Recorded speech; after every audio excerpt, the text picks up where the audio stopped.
السلام علیکم dear student, I hope so you all are fine. اچھا جی، شروع کرتے ہیں اللہ کے پاک نام سے جو بڑا مہربان اور نہایت رحم کرنے والا ہے۔ ٹھیک ہے، ہمارا ٹاپک ہے آج environmental and criteria for policy analysis.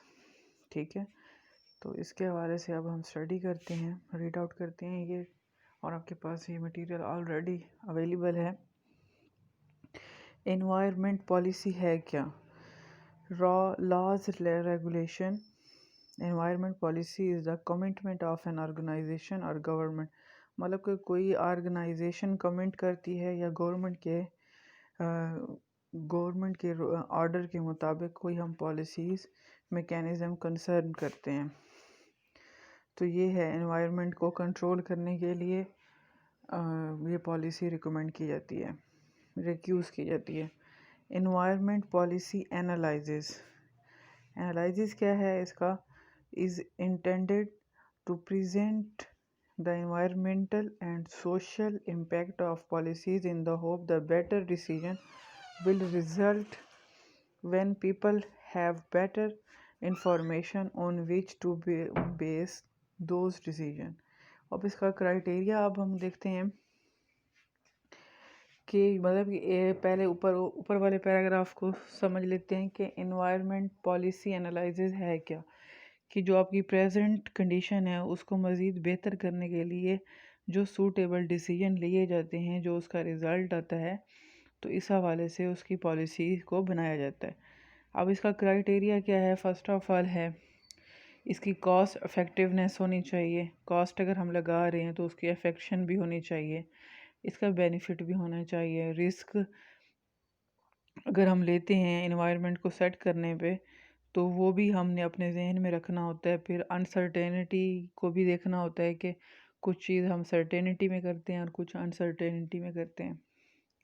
پھر اس کے ایتھکس ہیں، پولیٹیکل فیزیبلٹی ہے، ایکویلٹی ہے، اور لائبرٹی آف فریڈم، مطلب کہ سوسائٹی میں سوشل ایکو ہے تو اس کا بھی ایک فریڈم لائبرٹی ہونی چاہیے۔ پھر اس کی سینٹرلائز پالیسی کیا؟ Centralise policy required that some controlling administration agency by responsible for determining what is to be done, کہ ہمارا جو سینٹرلائز پالیسی ہے وہ ریکوائر کرتی ہے کہ سم تھنگ کنٹرول کرنے کو۔ اس کے پھر سینٹرلائزیشن کے بھی ایڈوانٹیج ہیں۔ فرسٹ ہے کہ وہی کاسٹ ایفیشینٹ ہو، افیکٹو ہو، پھر بیٹر ایک مطلب کہ اچھی سی کمانڈ دی جائے۔ اس کے بعد انہینس ورک کوالٹی، اب ورک کوالٹی کو بھی جج کیا جائے۔ یونیفارمٹی ان ایکشن، مطلب کہ ایک جیسا ہی ایکشن ہو، کہیں پہ زیادہ اور کہیں پہ کم نہ ہو، اور فوکس آن ویژن، اور ادھر ادھر کی توجہ سے بہتر ہے کہ ہمیں فوکس جو ہمارا ویژن ہے اس پہ فوکس کیا جائے۔ پھر اب پراپر کوآرڈینیشن، کہ ایک پراپر کوآرڈینیشن کرنی چاہیے۔ کمانڈ اینڈ کنٹرول اسٹریٹجیز میں یہ ہے کہ جو چیز ہم نے مطلب کہ ایک بیٹر کمانڈ کے بہاف پہ، ہم نے اگر بیٹر کمانڈ کے بہاف پہ کا ورک کوالٹی کو صحیح کیا ہے، اس کی یونیفارملٹی لائی ہے، تو اس کو ہمارے پاس یہ اسٹریٹجیز ہونی چاہیے کہ وہ کنٹرول بھی اسی ٹائم تک رہے اور اس کا رزلٹ بھی افیکٹو ہو، مطلب سوسائٹی سے ہٹ کر نہ ہو، اس کا فائدہ ہو ہمارے ارد گرد کے ماحول کا، کہ کس طرح سے ہم اس کو بہتر کر سکتے ہیں۔ سٹینڈرڈ کیا ہے؟ سٹینڈرڈ کیا ہے کہ ایک اچھی سی ماڈریٹ قسم کی لائف جس میں ہر سہولیات آپ کو اویلیبل ہوں، اور اس پہ آپ کی کیا ہے، it sets maximum rates that driver may legally travel. اب کسی پہ ایک ایگزامپل دی گئی ہے کہ speed limit is a classic type, ٹھیک ہے، آف اسٹینڈرڈ۔ اگر ہم اس کو میکسیمم ریٹس پہ ڈرائیور کا وہ کریں گے تو ایک لیگلی ٹریول ہوگا۔ The spirit of a standard is if you want to people not to do something simply pass a law, مطلب کہ اگر کچھ بھی آپ نہیں کر سکتے تو آپ سمپلی اگر جو ہمارا رول ریگولیشن بنائی ہوئی ہے تو اس کو ہم فالو کر سکیں، فالو کرنے، اور ہر حال میں اس کو فالو کرنا ہے، تو یہ ایک ہے ہمارا جو ہر حال میں ہم نے فالو کرنا ہوتا ہے اور وہ سبھی کے لیے بہتر ہوتا ہے وہ رول، تو اس کو کہتے ہیں اسٹینڈرڈ۔ پھر اس کے تھوڑا سا اس کو مزید اگر ہم دیکھتے ہیں تو ٹائپس ہیں، تین قسم کے اسٹینڈرڈ ہیں۔ ایک جو ہے ایمبیشنٹ اسٹینڈرڈ، پھر ہے امیجن اسٹینڈرڈ اور ٹیکنالوجی اسٹینڈرڈ۔ ایمبیشنٹ جو ہے it refer to the quality dimension of the surrounding environment, جو ہمارے ارد گرد جو ہو رہا ہے ان دا سمپل وے، اس کو ایمبیشنٹ اسٹینڈرڈ۔ پھر وہ چیزیں ہوتی ہیں جو ہمیں دکھ نہیں رہی ہوتی، لیکن اس کو ایک کمانڈ کے تھرو ہم اس کو چلا رہے ہوتے ہیں، کنٹرول کر رہے ہوتے ہیں اور ہمیں پتہ نہیں ہوتا، تو یہ اس میں ہمارے سوسائٹی انوائرمنٹ میں شامل ہوتی ہیں۔ تو یہ ہے امیجن اسٹینڈرڈ۔ پھر ہے ٹیکنالوجی اسٹینڈرڈ، ظاہری نام سے ہی ہے ٹیکنالوجی اسٹینڈرڈ، تو ٹیکنالوجی کے ہی بیہاف پہ جو ہمارے جو نیومرس اسٹینڈرڈ ہیں اس کو ایکچولی جو specify some and result by rather the technology, اور پریکٹس کے پوٹینشیل پولوشن، مطلب کہ پریکٹس پہ اور جو اس کو پولوشن کو کنٹرول کرنے کے لیے جو ٹیکنالوجی یوز کی جا رہی ہے، یہ سارے ٹیکنالوجی اسٹینڈرڈ ہیں۔ پھر اس پہ ہے کہ امیجن ٹیکسز اور چارجز۔ اب یہ پولوشن پہ ٹیکسز کا ایک کویسچن ہے کہ کس طرح سے ہم ٹیکس چارج کر سکتے ہیں۔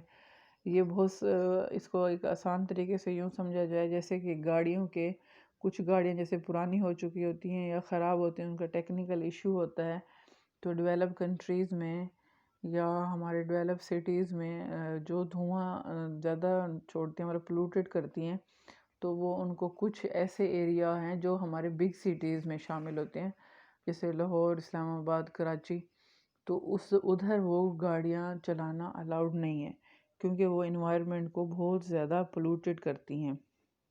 اب اس کو ڈیولپ کنٹریز میں لے جائیں تو اس پہ آپ کو ٹیکس چارج ہوتا ہے۔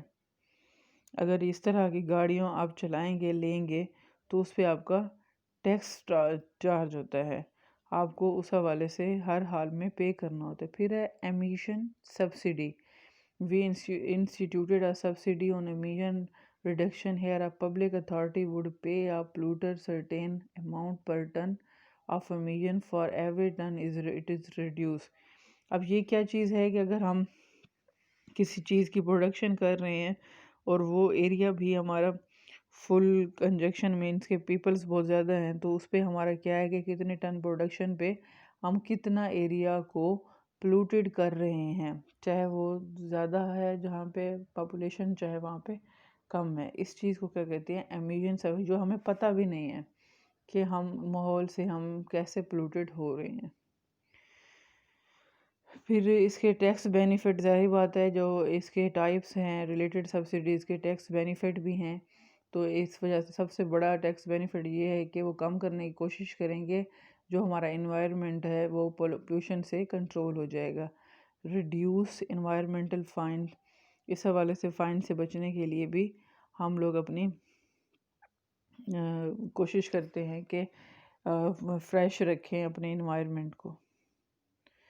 پھر ہے development right purchase program, public purchase of agriculture. یہ اب ہے ڈیولپمنٹ ہوتی ہے کہ پرچیز جو ہے ایگریکلچر ڈیولپمنٹ ہوتی ہے، ایگریکلچر ڈیولپمنٹ ہم اس کو مینٹین کرنے کی کوشش کرتے ہیں، اور یہ ہے کہ موسم کے لحاظ سے ہمیں ایک انوائرمنٹل ہی ہمیں بتاتا ہے کہ ویدر کے حساب سے ہمیں کیا کرنا چاہیے، جیسے کہ اگر ہمارا ایریا گرم ہے تو ہمارا یہ ایریا کراپس کے لیے بہتر ہے، اور لیکن یہ سیزنلی ہوتا ہے، ہم گرمیوں میں سردیوں کی کوئی کراپنگ نہیں کر سکتے، سردیوں میں گرمی کی کراپنگ نہیں کری۔ یہ اب اس چیز کو جو جس طرح سے ان کی فارمیشن ہوتی ہے، ان کی ڈیولپمنٹ ہوتی ہے فارمر کی، یہ سارے کے سارے ڈیولپمنٹ رائٹس ہیں جو پروگرامز ہم حاصل کرتے ہیں۔ پھر public support of environment development جو ہے پبلک رولز ہے، اور پروڈیوس میڈ بائی ریسائیکل، مطلب کہ ایسا اب جو ریسائیکل مٹیریل ہے اس کو کس طرح سے کیسے یوز کیا جاتا ہے یا الگ اس کو بنایا جاتا ہے۔ اب ہر ایک جگہ پہ اگر ایسے پھینک دے تو جو کچرا وغیرہ پھیلا ہوا ہوگا تو وہ بھی ہمارے انوائرمنٹ پہ بہت زیادہ اثر کرے گا۔ پھر ہے cost sharing grant grant made to location or cover portion for the cost of building waste water treatment facilities. تو یہ ہے ہمارا اس حوالے سے کہ ہمارے مین، اب اس کو میں نے اسٹڈی کر لیا اور آپ آئی ہوپ سو کہ آپ نے بھی ساتھ ساتھ اسٹڈی کی ہے. تو مین یہ ہے کہ ہمیں انوائرمنٹل کی پالیسی کا کیا کرائٹیریا ہے، اس کو ہم نے کس طرح سے انالائز کرنا ہے، اور اس کو پولوشن کو کس طرح سے ہم نے کنٹرول کرنا ہے، کمانڈ کنٹرول کرنا ہے، اور اس کے ہمارے بینیفٹس کیا ہیں، ہمارے کاسٹ ایفیشینٹ کیا ہیں، اور مطلب کہ ڈفرینٹ ٹائپ کے ہم اس کے ایڈوانٹیج لے سکتے ہیں کہ ان کی جو ایکشن ہے ان میں بھی یونیفارملٹی ہونی چاہیے، اور ہمارے ویژن پہ بھی فوکس ہونا چاہیے، پراپر ایک کوآرڈینیشن ہونی چاہیے. بیسیکلی یہ ہے. اور ہم نے رسک کو بھی اپنے ان دا فیوچر ہم نے رسک کو بھی ذہن میں رکھنا ہے کہ اگر ہم نے یہ پالیسیز انالائز کی ہوئی ہے تو اس سے ہمیں نیگیٹیوٹی کو بھی دیکھنا چاہیے کہ نیگیٹیوٹی اس کی کتنی ہو سکتی ہے یا پازیٹیوٹی اس کی کتنی ہے. یہ ساری چیزوں کو دیکھا جاتا ہے. ٹھیک ہے اسٹوڈنٹ، اب اس حوالے سے اگر آپ کو کوئی کوئز کرنا ہو کسی بھی ٹائپ کا تو آپ مجھ سے کوئز بھی پوچھ سکتے ہیں ڈیورنگ لیکچر بھی، لیکچر کے بعد بھی. تو ابھی فی الحال جو آپ ویڈیو کو سنیں اور اپنے نوٹس بھی کھول کے بیٹھیں تو ہی آپ کو صحیح طریقے سے سمجھ آئے گا کہ میں کیا بتا رہی ہوں. ٹھیک ہے اسٹوڈنٹ، اللہ حافظ، اپنا خیال کیجیے گا.